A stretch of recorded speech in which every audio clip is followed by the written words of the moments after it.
And joining the show now is Tim Capper from the Alouettes Flight Deck podcast. Thanks for coming on the show to talk Alouettes football for 2024. Hey, it's my pleasure, guys. Hey, anytime we get to talk about the CFL in the beginning of the 2024 season, I'm all for it. Montreal reigning supreme over the Canadian football world right now. The Alouettes won the Grey Cup, the Carabin won the Vanier Cup, and no one had the Alouettes as champs last year. But now I get the feeling that they might be able to kind of come into the season with that chip on their shoulder again, because a lot of people are just saying, last year was a lucky year. How has the feeling been at training camp so far this season? I mean, to be fair, I've heard, Cody talk about it already. I've heard Coach Moss talking about it already. They've really said coming into it, sure, they are the defending champs, but it's the next chapter for this group of guys. Because as you guys know too, all Grey Cup champs are never the same the next year. The teams are never the same. So they're ready. They're ready to just show up and they're ready to say, you know what? Last year was last year. We have other reasons to be motivated for 2024, potentially being a back-to-back Grey Cup champs. These guys seem to be ready. And I just can't wait, because we got a lot of good guys obviously coming back, and then some new guys too that's going to make this team very, very interesting, I think, in 24. I know lots of Grey Cup champion teams kind of fall apart. There's a lot of changes in the off-season. In recent years, we've seen Winnipeg been able to keep it together, and for the most part, Montreal is definitely kept it together, and a lot of those guys decided to stay with the team before free agency opened. I know Marcel Desjardins is back with the team as the assistant GM, but the fans seem invested. I was listening to your latest episode of the show, and they're saying over 3,500 fans were at the intra-squad game. To me, that sounds crazy. It is. I mean, and considering it's a brand new venue for us this year, because, for the past 2 years, we've been over at Stade Diablo over in Trois-Rivières. Us moving over to St. Jerome this year, I was very surprised too. I think it's just a plus though, versus, Trois-Rivières versus St. Jerome. There's a difference of about 45 minutes between the two places. So if you're able to get there and, within 45 minutes, as Cliff and I did this year, it's so much easier to do, and the fans loved it, man. I'm trying to remember the last time I actually saw cops at an Alouettes practice. They were there, so that's wild. Awesome. Yeah, that's wild. Yeah, so the Owls were able to retain most of their core, but they lost some solid players like Austin Mack, Keontae Evans, William Stanbeck. How strong do you think Walter Fletcher's grip is on the starting running back job? I think for Fletch, he's finally going to be able to get a shot to show that what he's like to be, RB1. And we've talked to him already a few times after practice, and he just really is ready to show what he can do. Obviously, last year we had the three-headed monster at running back. This year, it's very possible we may have the same thing, with Joshua Antwi behind him and some of the other guys who have come into camp. It's going to be fun, but I'm ready for Fletch to show what he can do, because it's funny. The last time I saw Fletch during the regular season was when we were in Edmonton, and he's never hit 100 yards as an opponent versus the Elks, which were his old locale. So he's just ready to show what he can do, and not be under William Stanbeck, but I would be gracious to be a running back under William Stanbeck, but it's now his team, and he's able to. Totally different type of running back too, so it's gonna be interesting to see what he can do. That's good. So Austin Mack had over 1,100 yards last year before leaving for the NFL. The Owls, they signed Tevin Jones, who was in Riderville. I got to see him firsthand. He has great hands, so it'll be good for you guys. And then we have Reggie White Jr. set to return after missing 2023 with a knee injury. So talk about that receiving group. Well, first let's talk about Reggie, because we got to see him really have his first action at the intra-squad game this past weekend. And as I mentioned to Cliff, and we mentioned on the show too, is like that really was Reggie's first real action in a year and a half. For him to be able to get on the board, even though the touchdown really doesn't count, for him, I'm sure it meant a lot for him just to be able to show that he can still run the routes properly. seems to be that he is, because whenever, I'm sure you guys will see this too, is that whenever a guy comes back from an injury, you always wonder, is it lingering in their head? How much is it going to really mess with them when they come back and get on the field and do the cuts that they need to do, et cetera? Reggie looks ready. He really does. And I think, you know what, he's actually really, I think he's also motivated because during that time where he was off, he had a new kid. So I think he's there to play not only for himself, but he's there to play for his family. So, and then, I mean, this wide receiver core, I think, has just getting another year under Tyler Snead, getting under another year under, oh man, it's just so, I'm just curious, so just from Schindler Furvius to KJG is back after having a shoulder issue. Tyson Philpott, obviously the Grey Cup hero. Charlton Rambo, again, Cole Speaker. Some of the guys that really stood up in the Grey Cup really made a name for themselves, not only in camp last year, but was able to show what they can do for the CFL game. And there are a lot of guys too that we've been watching too that really, if they make the team, can really make, I think, a huge impact. And one of them being Ramo Chokia Brown, who is a wide receiver out of Northwestern. He's the guy that actually had the tie to the Alouettes, where he was the 2023 Offensive Player of the Year in the Indoor Football League. But the funny thing was with him is that his coach at Northern Arizona, that's where the team is, they're called Northern Arizona Wranglers. His coach there is Les Moss, who happened to be Perry Moss's, who happens to be the son of, who was Perry Moss's son, who was a former Alouettes head coach back in the early 60s. So he has, he had kind of has that Kevin Bacon 6 degrees of separation type of thing. So. No, I do look at that receiving room though, and I would say most teams in the CFL, they have an undisputed, number one guy. Hamilton's Tim White, Ottawa's going to be Dom Rhymes, Winnipeg's going to be, they got a couple, Shawn Lawler kind of thing. It feels like receiver, everybody's almost at an even playing field, and the Alouettes have really that chance to spread the ball around here. Like, I don't even know who would be a number one. I like Reggie White Jr. I really like, it's unfortunate that Keon Julian Grant had the injuries last year. Maybe he's got an opportunity to be number one. Is there one that is kind of head and shoulders above the rest? It's a very good question, because you look at a lot of these guys and they really complement each other very well. I know Reggie White is actually changing positions this year. He's not going to be doing the waggle, so he's going to be stationary at the snap. It's a very good question.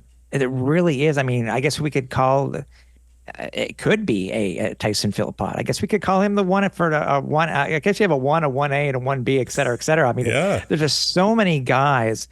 And it's just a matter of seeing where they're going to fit, because, my surprise was seeing Reggie White, even that we know what happened to him for the past, 1.5 years, he's still a number 2.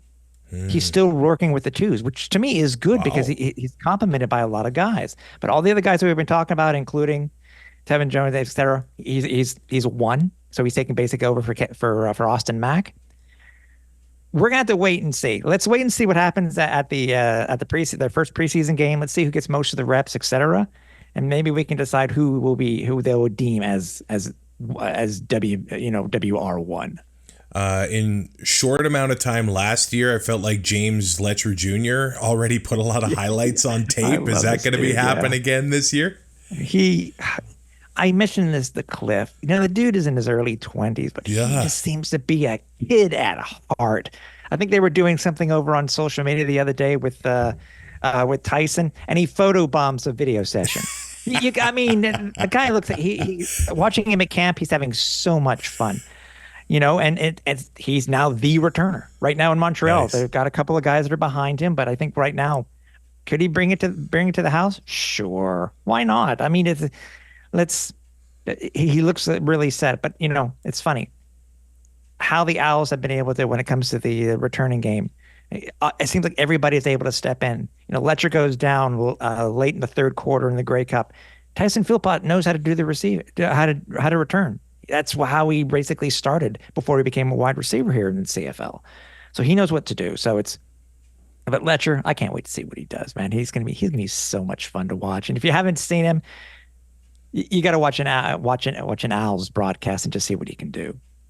Yeah. So we'll switch gears here. A little bit of a controversial topic, but let's talk about Shawn Lemon. So he retired, and then it was announced that he was indefinitely suspended due to gambling. So the Owls brought in Isaac Adiemi Berglund, Dylan Wynn, and Derek Wiggins, all vets on the D-line. So do you think they had the sense they were preparing for life after Shawn Lemon, or what do you think is going to happen there? Well, honestly, if you look at the timeline for Shawn Lemon, I think all of that occurred within less than 2 weeks. All of a sudden, he signs a one-year extension, then he retires, then the whole suspension thing comes out, and then they're saying it's not an issue. He's been a part of camp from day one since he has made his. Since he said, I'm going to try to fight this, even though in my opinion, seems to be clear and cut. I mean, either you bet or you didn't. I think Danny Mac has always been looking for a player to back up somebody no matter what. And I think just a matter of who they signed on for the defense for free agency this year. It was just a matter of who can complement each other because, you also got Darnell Sankey too, who was brought in by Lemon, so I think we'll be okay. I think really for me, the question is how many games does Lemon play this year? Because as we know, as we've seen before, the process when it comes to fighting a suspension in the CFL can just be taking a little bit too long for whatever particular reason. So it's, Deron Carter. So I what? I was going to ask, maybe it's not appropriate. If you're a betting man, is he on the field by Labor Day? I don't even really know how they're going to go about this at all. Are the Owls preparing as though he's going to be playing? But that's the funny thing too, guys, is that if you got receipts, I understand. I mean, I get how he can appeal this. Every player is allowed to appeal something through the CFLPA. I get it. But I've been trying to think of how many weeks. If we were to go with an over under, I would probably say week 8. If the process goes swiftly, right? Yeah, but. I think if that it is the case where it does come to fruition that he is suspended and he is. See, by the way, he was suspended. He wasn't banned. Yeah, indefinitely. Indefinite. Yeah. It's not like the guy for the Toronto Raptors or Pete Rose. Yeah. So it's, I mean, but this is me just guessing. If it goes according to plan, I would probably say we'd have him through week 8. That's my guess, but. I think the Owls are fine when it comes to the defense because Danny Mac, again, he always has a plan. Danny, it doesn't matter who he has on his roster. If he's able to grab somebody, he will. So we'll be fine. We'll be fine. As a Western fan, I remember by the time Danny Mac left Edmonton, everybody was kind of laughing at him. But now... look at what he's done in Montreal. It's been so impressive, and the culture and the team that he's built. He's done a hell of a job getting back in the CFL. Now, I want to ask you, I think that the Alouettes personally have the best linebacker room in the league. Beverette, Stubblefield, and Sankey, and those guys were flying all over the place last year. So let's not talk about them. I think they're set. What is an area of team or of the team that maybe you are concerned about? Maybe a hole that stands out to you going into 2024. Wow. I look at the roster itself. Honestly, I know we were talking about Fletcher before, but I'm curious to see how the running game does go, because we had Stanback was the incumbent for all those years. And Fletch was only a part-timer, really. I guess it's just a matter of what type of game plan that they have set up for him to be as RB1. That, to me, that's one of the few things. And wide receiver, we got a plethora of those things. When it comes to the quarterbacks, I don't think there really are any holes. Cliff and I were just talking about it recently that, it's very rare that the Alouettes have less than 4 quarterbacks in camp, which just happens to be the case this year. We have 4. Slight modifications. You have Cody and you have now Davis Alexander, who's currently with the 2s, and Caleb Evans with the 3s. I honestly think that they are set. If Cody happens to go down, I think Davis Alexander can do a great job backing him up, because this dude can sling the ball. He really can. God, are there any other holes that I can think of, man? I don't. Well, they're the champs. I know. Well, how many players cannot actually do that onside punt properly? How about that? Hey, see? That's a hole for 8 other teams, I would say. Yeah. I want to talk to you about the fan experience. They've installed a new big screen at the stadium. I've seen that they've got these new, I don't know if they're new, but these premium seats with the backrests. You can get seat service. I mean, that sounds pretty darn good. And then August 25th, they'll be marking the 50th anniversary of the 1974 Grey Cup. And they're saying a one-of-a-kind jersey, maybe. So on the schedule and going to Percival Molson, what are you looking forward to most this season?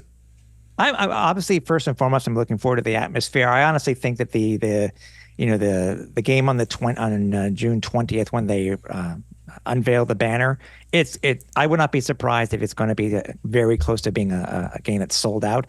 And also, too, whenever they decide to announce who the halftime band will be, I'm sure it'll play a huge part on what size the crowd is that game. Because last year, Our Lady Peace. Yeah. Cliff and I have mused who it could possibly be. I mean, could it be Simple Plan? They have their own ties to Montreal, obviously. Oh, that'd be interesting. Awesome. And they are big Canadian group, obviously. But I just like how that PKP has basically put his trust into Mark Waitman and the crew, and getting everything what they need to do over at Percival Molson. I was there just the other day. They're painting up the place. They're adding the flags that need to be there. As you said, the new board will be installed before the very first regular season home game for the Alouettes. And you're talking. There's these other seats that you were talking about. They got these new on-field suites over on the south side. I don't know how those are going to work, but it's over in the end zone over near us, over near sections Y and Z. But I'm curious to see what those are like. They're going for the experience. I mean, as you guys remember, it was pretty much touted that, right after the Grey Cup, they had 700 extra season tickets that were sold. I'm curious to know what the number is now, because I'm sure, being Grey Cup champs, they want to take as much advantage of it as possible. So I'm just looking to, maybe a preseason game coming up, guys, this weekend. I don't care. It's just getting back and seeing game action over at Percival Molson. That's what I'm really hyped up for. But it's going to be very interesting to see what they do at Percival Molson all year. No matter how the team is doing, what they just have planned is really cool. And that 50th anniversary thing for the Grey Cup, that'll be interesting too. I have a few ideas, but I'm really curious to see what they're going to do. Nice. Yeah. And so kind of keeping in the same topic with stadiums. So Vancouver's hosting the Grey Cup this year, Winnipeg next year. In 2026, that's going to mark 18 years since Montreal has hosted. We all know the issues with the Big O, but we also have heard that they're going to be spending a crap load of money, apparently, renovating it. Yep. So again, yeah. So what do you think timeline is here in seeing Montreal hosting another Grey Cup? And honestly, in my opinion, if this thing with the new roof and the new the ring itself that needs to be replaced, with all honesty, my opinion is as early as 28, 29. Nice. If ever again. That's the way that I see. Yeah, if ever again, because That's yes, a $700 billion question. no, it's higher now. We're Oh, talking jeez. yeah. We're talking about Wow. they came out with, I know why they basically was spent what, two times the amount on this stadium. Man, you I could think build it's an now. underground stadium for that much. Yeah, no kidding. So I think it's now up over 100. So Wow. it's just nuts. And the place is so, people were saying, "Oh, we got to go back to the Big O." For what? No. Yeah, I No. was there for Metallica. No. Okay, there we go. Yeah, and I don't care what they say that, oh yeah, Taylor Swift would have come if they would have had a good roof. Are you nuts? There's no way. There's no way Taylor Swift would come. She's going everywhere. It's weird in Montreal, and I think it's a Canadian thing. I like in the States, it seems like, oh, our stadium's 10 years old, let's just build a new one. But here, Yeah. it's completely different in that regard. Yeah, I think that, will there ever be a new stadium? I don't know. I love the atmosphere of Percival Molson. I always Yeah. have. I've always hated the Big O. The sight lines are just absolutely horrible. But obviously there's a big thing when it comes to nostalgia. And when it comes to any old stadium, look what they have in baseball, what they have some in football, the NFL and gridiron football and stuff like that. I don't know. I don't know. The question is where it would be if they ever had a new one. I mean, honestly, guys, I would love to see. I know this will never happen, but I would love to see at least one more Grey Cup at Percival Molson. Sure, you might stretch to maybe 30,000 seats with some extra stands and whatnot. The tickets will be expensive as hell, but you know what? I would just one more time to see a Grey Cup at Percival Molson. I would love that. Yeah, I'm in for that. I'm in for a Grey Cup in Montreal. Period. Just have a place to play. That's all we need. Tim Capper is a co-host of the Alouettes Flight Deck podcast. Thanks for coming on the show and getting us ready for 2024 Alouettes football. My pleasure, guys. Love watching you, and let's get the CFL season going. Make sure you subscribe to see more CFL content all season long, including all of our team previews heading into the 2024 season.